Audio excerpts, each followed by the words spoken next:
In this mini-series, I will describe the future descendants of all species that survived the Connection extinction event. Note that this takes place over hundreds of thousands of years. In these videos, we will call the strongest and/or most common species of these different evolutionary trees the dominant species, not referring to the dominant species of the biome or cup. We will also cover 5 animals and 5 plant family trees per episode.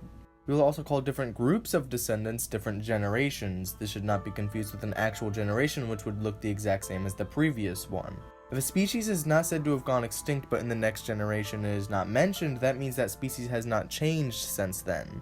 Final thing, if a representation of a plant or animal is needed but we have not talked about that plant or animal's descendants, we will use the origin species instead of the descendants.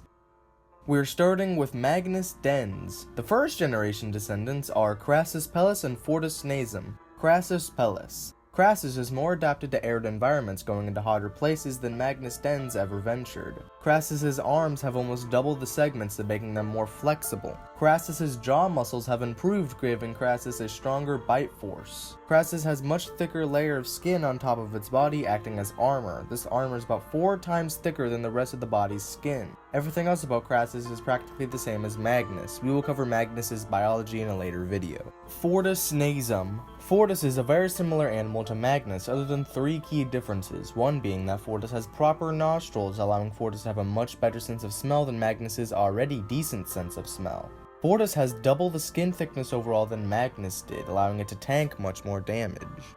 Fortis also has stronger bones than Magnus, although not by much. The second generation descendants are made up of Desertum incola, Virtus ossa, and Gigans dens. Desertum incola.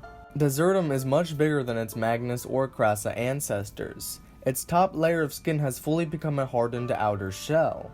Incola's arms have even more segments than Crassus, making them extremely flexible and strong. On the ends of these arms, they split into 2 finger-like appendages, allowing Incola to better interact with its environment. On the end of Incola's lips, you could say they end in a sharp keratin point for intimidation. Incola is the dominant species. Virtus ossa. Virtus moved instead of to arid, dry plains of fewer plants, they moved to lush plains. These animals have stronger bones than their Magnus or Nasum ancestors. They also have a better sense of smell than their ancestors. But other than those, these were the same as Nasum, mostly because these were the direct descendants of Nasum. But sadly, this species did not survive for not innovating to its new environment. Gigans dens. Gigans is bigger than both Ossa and Nasum and moved to the newest biome introduced to the cup, a biome that will be exploited by many species, the swamps. Gigans are similar to hippos in both their lifestyle and their aggression. Gigans are semi-aquatic, living on the sides of creeks and rivers. They also live in the hearts of swamps where it's not very deep.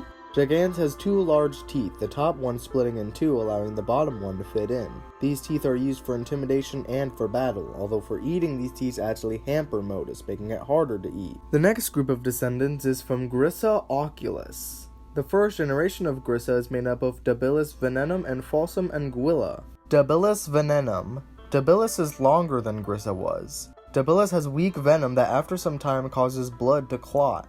The venom will only activate after about 3 or 4 minutes after being injected. This makes sure that the blood doesn't instantly start clotting and negate the venom. But if the blood starts to clot in random spots in the body, the organs can slow down and if severe enough stop and make the animal either fall unconscious or die. Debilis has bigger blade-like teeth except for the teeth that inject the venom. Falsum anguilla. Falsum is bigger than Grissa but not longer. Falsum has bigger eyes than Grissa, giving it better vision for its new semi-aquatic lifestyle. Falsum spends its time in the soda as simply a time away from threats. Falsum also ambushes animals that come to take a drink. Falsum's childhood is almost entirely spent in the water, only coming out to breathe. These babies also like to spend time on top of any carnoradix big enough to support their weight. The second generation of animals is composed of Venenum fox and Oasis facis. Venenum fox. Fox is slightly longer than their ancestors were. Fox has much larger jaws than its ancestors. These jaws are filled with large blade-like teeth, and on the top jaw there are 2 rows of teeth that inject venom. Fox's venom has become much more potent, clotting enough blood in a short time to make medium-sized animals fall unconscious and slow down larger animals. Fox is much more flexible than its ancestors were. Fox has greater vision than its ancestors did, seeing much further. Fox is slightly more orange than its ancestors were. Although Fox is not purely an ambush predator, when it does have the opportunity to, it will sneak up on an animal and attack even if it doesn't want any food. Oases facies. Facies is a bit bigger than its ancestors were. Facies straddles the line between fully aquatic and semi-aquatic. The main reason facies is not fully aquatic is because they like to move between lakes, ponds, and rivers and other bodies of water. They'd not be able to do this if they were fully aquatic. Facies have even bigger eyes to further improve their vision. To improve their aquatic life, facies have both small dorsal and pectoral fins. The head of facies is very bony and has a much stronger bite force than any other Grissa descendant. The babies of facies spend the first few years of life purely in the water, only coming up to get air. Facies is the dominant species. The next group of descendants are from Rubinus pfister. The first generation of descendants are Fortis pfister and Brachium longnum pfister. Fortis pfister. Fortis is smaller than Rubinus was. Although being smaller, its limbs are stronger than Rubinus's. Brachium longnum pfister. Brachium is more efficient at filtering dust, but instead of inhaling dust through its shell is fully solid into two longer specialized arms do the filtering instead. The second generation of Rubinus is made up of Caerulum pfister, Lustus pfister, and Anthrophagus pfister. Caerulum pfister. Caerulum is smaller than Fortis pfister and has larger holes for better inhalation of dust. And Caerulum has the ability to sap nutrients from corpses by inhaling a tiny amount of blood and loose meat. Lustus pfister. Lustus is the smallest member of Pfisturidae. Lustus is also an orange color for better camouflage. Lustus filters dust trapped in Folium's leaves and other short plants. Anthrophagus pfister. Anthro is bigger than Brachium was, making it one of the largest members of Pfisturidae.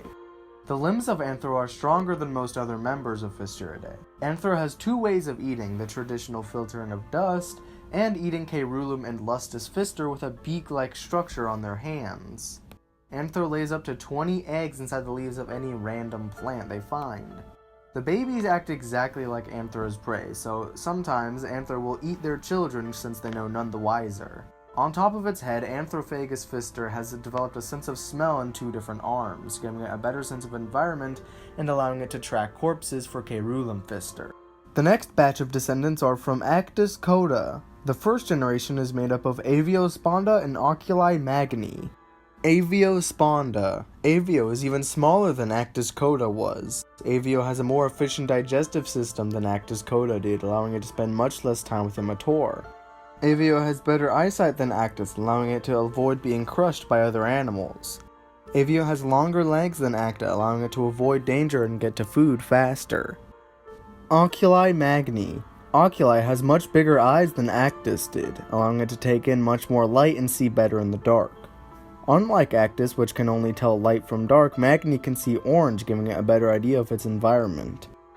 Magni, instead of drinking the blood of immature, attacks and kills Aviosponda, breaking through their shells with its stinger and fishing for the blood-filled stomach. Magni went extinct because Aviosponda was too fast for them to keep up. The second generation of Actis is only made up of Inunium vagus. Unlike the other coda descendants, Vagus stands up on its legs rather than crawling on the ground. Vagus has much better vision than Actis or Sponda did, being able to see green, orange, and yellow, but also simply being able to see further now that it's taller. Vagus is although taller than Actis or Sponda, its overall body size is slightly smaller.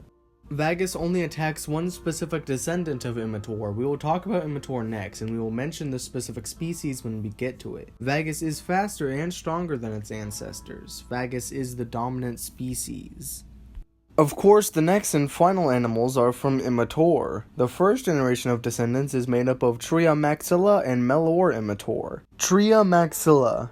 Tria maxilla has sections of shell missing and its softer body is exposed. This comes with the trade-off of maxilla being much more flexible, but it's much more vulnerable as well. Unlike Immature, the section of shell that keeps Immature rooted in the ground is gone, allowing maxilla to very slowly move along and extremely slowly approach prey. But this mostly leads to prey running away, but if prey is caught, they will be killed with much bigger teeth. 3 hair-like sensors protrude from the fake fruit to help maxilla smell. Melor Immature. Melor has 2 false fruit rather than 1.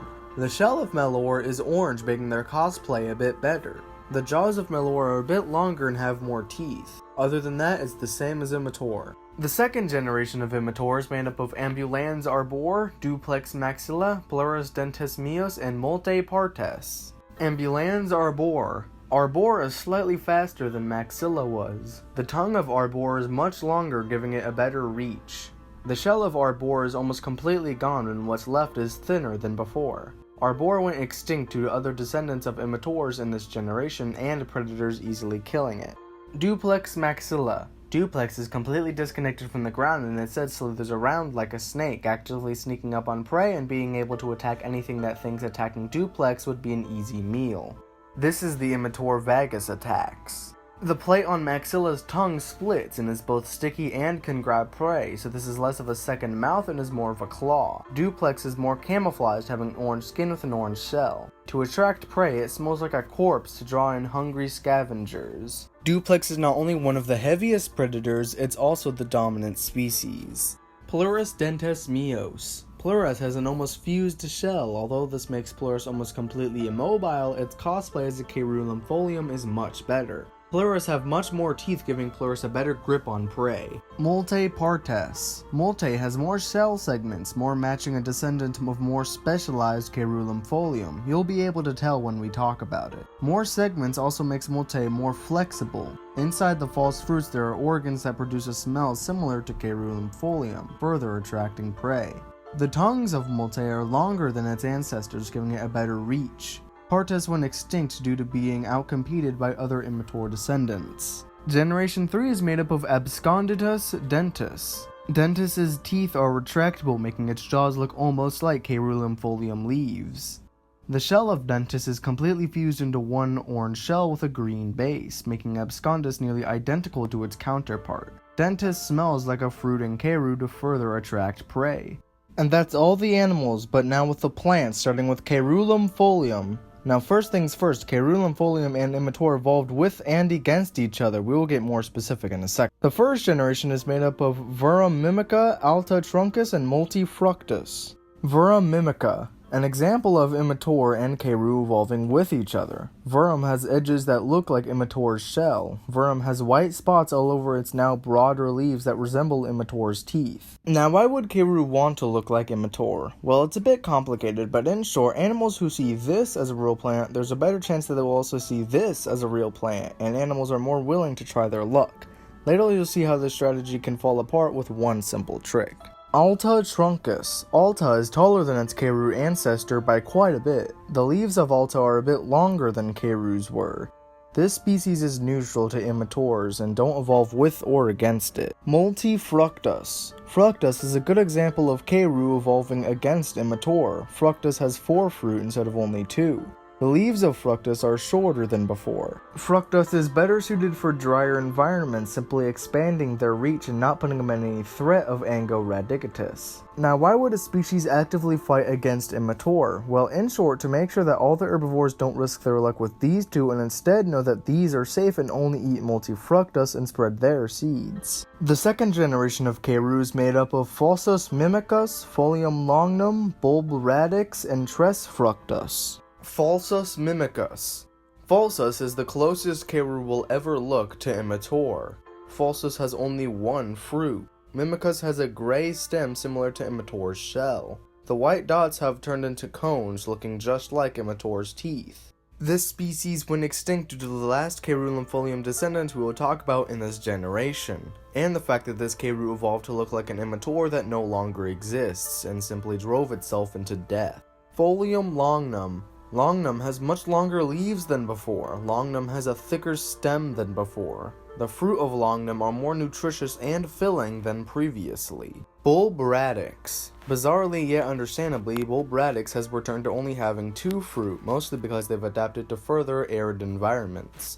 This species is extinct because they got too close to the territory of Ango radicatus. Tres fructus, the final step in causing the downfall of Caeru mimicking immature in just one move, having 3 fruit.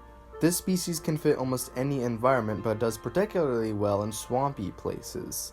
The roots of tress go much deeper and wider to gain more water. How was this species the beginning of the end for immature mimics? Well, by simple risk to reward ratios. This plant has 3 fruit instead of 1, and they have 0 chance of being an immature, so there's little risk with more reward. And so this species is the dominant species. The third generation is made up of Lattifolium and Tenuifolium.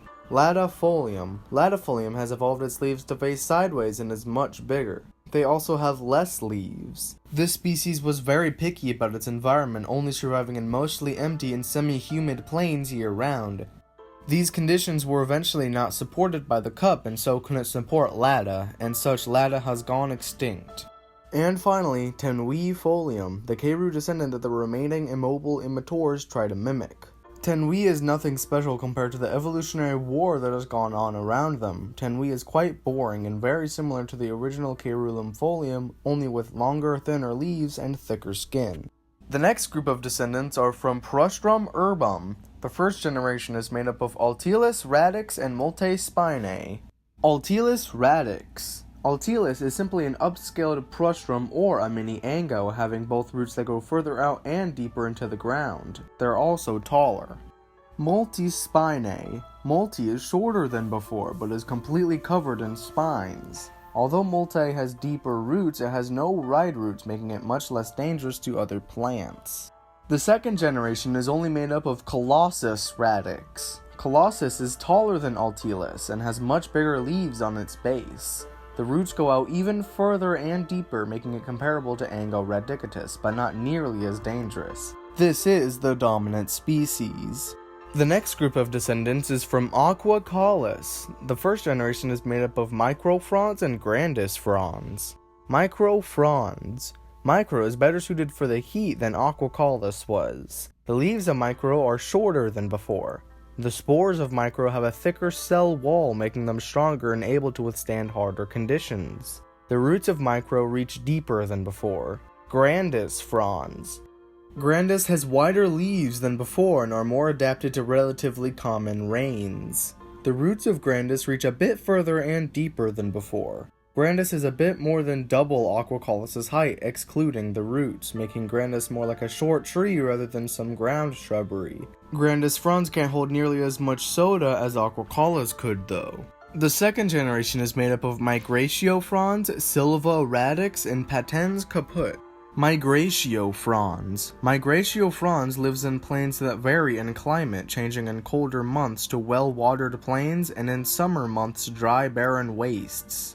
Locations like these are the only exceptionally hotter places without Ango radicatus. But these locations are close to Ango territory, and if an unlucky Migratio grows near Angos, the roots of Migratio are covered in poisonous spines. These help protect the plant against Ango attacks. Although Ango can't strangle Migratio, it still sends fibrous roots to suck all the nutrients from Migratio, meaning the poisonous spines only delay the inevitable. Migratio has a smaller female stem, and the male stems produce many more spores than before. And during the dry season, the male stem will fall off and the leaves will retract to both reduce transpiration. Silva radix. Silva is smaller than its ancestors. Silva also has smaller male and female stems to reduce transpiration. Same goes for the leaves. Silva has a very quick reproductive cycle, only needing 5 months to start reproducing. Silva has fake, wood-like roots that distract the ever-so-present Ango radicatus. These two grow in the exact same environments, and the fake roots do 2 things. One being that if or when they get touched by an Ango, the root connection between the real and fake ones disconnect, and the Ango will try to strangle a fake plant. And when one of these roots gets disconnected by an Ango, Silva will start to focus all of its energy on only producing as many spores as possible. This is because even though Ango gets distracted, this can't stop Ango, and when Ango stops strangling the fake root, it will almost instantly find the real plant and kill it. Silva is the dominant species. Patens caput. Patens is even taller than before and has far more leaves.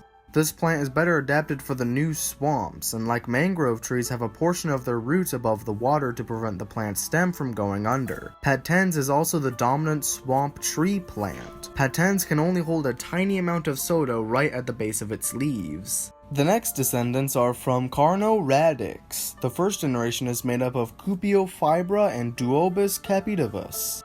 Scoopiophibra.